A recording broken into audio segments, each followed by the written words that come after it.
بسم الله الرحمن الرحيم والنازعات غرقا والناشطات نشطا والسابحات سبحا فالسابقات سبقا فالمدبرات أمرا يوم ترجف الراجفة تتبعها الرادفة قلوب يومئذ واجفة أبصارها خاشعة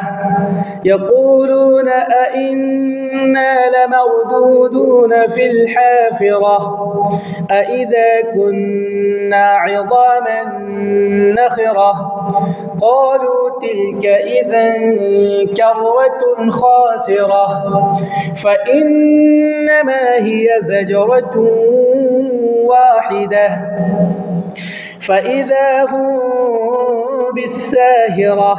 هل أتاك حديث موسى إذ ناداه ربه بالوادي المقدس طوى اذهب إلى فرعون إنه طغى فقل هل لك إلى أن تزكى وأهديك إلى ربك فتخشى فأراه الآية الكبرى فكذب وعصى ثم أدبر يسعى فحشر فنادى فقال أنا ربكم الأعلى فأخذه الله نكال الآخرة والأولى إن في ذلك لعبرة لمن يخشى أأنتم أشد خلقا أم السماء بناها رفع سمكها فسواها وأغطش ليلها وأخرج ضحاها والأرض بعد ذلك دحاها أخرج منها ماءها ومرعاها والجبال أرساها متاعا لكم ولأنعامكم فإذا جاءت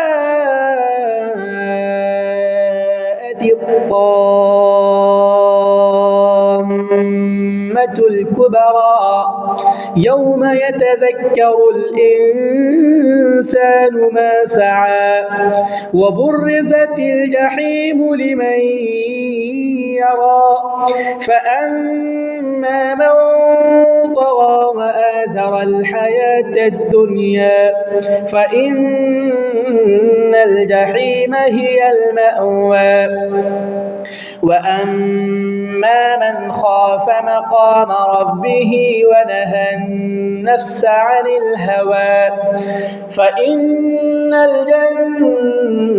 هي المأوى يسألونك عن الساعة أيان مرساها فيما أنت من ذكراها إلى ربك منتهاها إنما أنت منذر من يخشاها كأنهم يوم يرونها لم يلبثوا إلا عشية أو ضحاها.